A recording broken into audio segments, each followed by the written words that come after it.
మోసపోయావు బావా. ఇక నీకు నాకు ప్రేమ లేదు, దోమ లేదు. నన్ను మోసం చేస్తావా? చూడు, వారం రోజులు తిరగకుండానే మా నాన్నతో చెప్పి నీ మెళ్ళో 3 ముళ్ళు వేయకపోతే నా పేరు బోస్ బాబే కాదు. బోసా డోసా? డోసో బోసో నీకు తెలుస్తుందిలే. చూడు.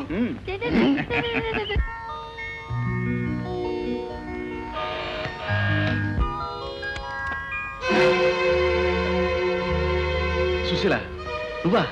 ఏమిటి ఇప్పుడు వచ్చావు? ఏం లేదండి, నెల్లాళ్ళుగా మీకు విషయం చెప్పాలనుకుంటున్నాను. కానీ మీరు ఎక్కడికి వెళ్ళారో ఎప్పుడు వస్తారో తెలియక బాధపడ్డాను. బిజినెస్ మీద తిరుగుతున్నాను. ఇంతకేమిటి విషయం? అనాథనైన నన్ను ఆదరించి తాళి కట్టి మీ దాన్ని చేసుకున్నారు. ఆ విషయం కొన్నాళ్ళు రహస్యంగా దాచమన్నారు. ఆ రహస్యాన్ని అయితే కడుపులో దాచుకోగలిగాను. కానీ పెరుగుతున్న ఈ బిడ్డను ఎలా దాచేది? దాచడానికి ఇందులో తప్పే ఉంది? కావచ్చు, కానీ ఈ సంగతి బయటపడితే నేనుంటున్న హాస్టల్లో భర్త ఉండి కూడా పతితని అపవాద పడాల్సి వస్తుంది. చచ్చా, అంత మాట రానిస్తానా? రేపే నీ హాస్టల్కి వచ్చి నేను సగౌరవంగా తీసుకెళ్తాను. చూడు, లోపల ఇన్కమ్ ట్యాక్స్ తిరుగుతుంది. త్వరగా బయలుదేరు. మీ మీద నాకు నమ్మకం ఉందండి, వెళ్ళొస్తాను. వెళ్దాం పద.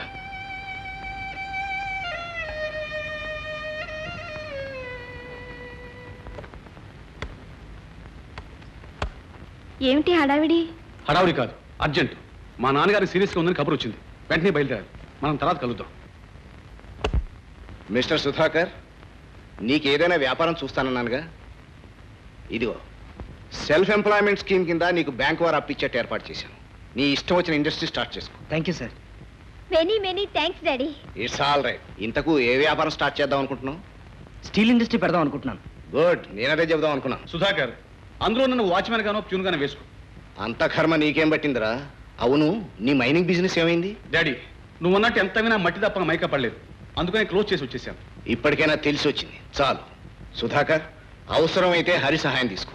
అలాగే, కానీ నేను ఒకసారి ఇంటికి వెళ్ళొస్తాను. దేనికి? డిపాజిట్ కొరకు కొంత డబ్బు కట్టాలిగా. దానికెందుకు ఇంటికెళ్ళావు? డాడీయే కట్టేస్తారుగా. నో రేఖ, ఈ విషయం అన్నయ్యతో చెప్పాలి. పైగా వ్యాపారంలో నాదంటూ కొంత డబ్బు ఉండాలిగా. సుధాకర్, సొంత డబ్బుతో వ్యాపారం చేస్తే అచ్చురాదు అనటానికి నేను ఒక ఉదాహరణ. అప్పు చేసి మొదలుపెట్టు, ఇండస్ట్రీకి ఆయుష్ పెరుగుతుంది. No no no, that's very bad.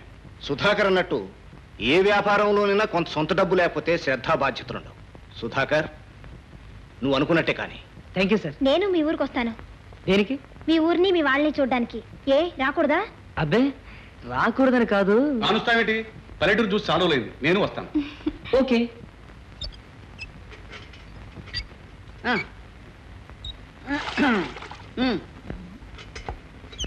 త్వరగానే. ఏమిటి సూరమ్మా, నీ గంగాళాలన్నీ నిండే వరకు మేము గంగిగోళ నుంచోవాలా? నేను అప్పుడప్పుడు పోయి అక్కడ కూకండే అంటనా. అయితే మా అందరికి ఒక బింది ఇవ్వనమాట. ఎందుకు ఇవ్వాలంట? మీలా 5-6 మనుషులు కొంపలు అమ్మాయి. తెల్లారు లేచిన రకాయతు మీ ఇళ్లలో ఉండే ఊరు జనం అంతా వచ్చి మా హోటల్ మీద పడి సూరమ్మా పళ్ళపొడి, సూరమ్మా యాపల, సూరమ్మా నీళ్ళని వచ్చి ఈ గంగాళాల్లో ఉండే నీళ్ళన్నీ పోసుకుపోతారా. అందుకని మా ఇంట్లో ఉన్న పిల్ల మేక మంచినీళ్ళు కూడా నోచుకోరన్నమాట. నోచుకోరమ్మా. ఇప్పటికైనా రాబోయే ఎలక్షన్ లో మీరంతా కలిసికట్టుగా మీ మంచి మీరు తెలుసుకుని నన్ను ప్రెసిడెంట్ గా ఎన్నుకోండి.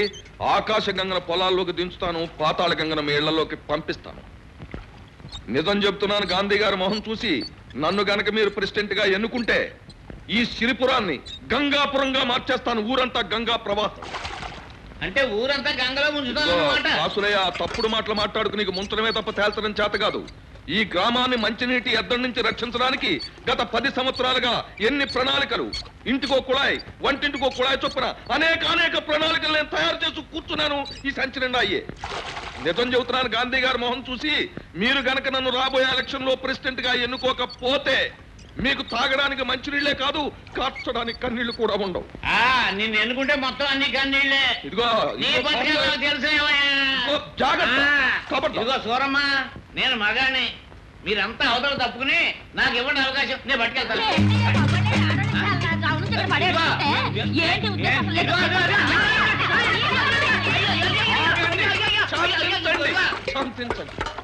శాంతించండి.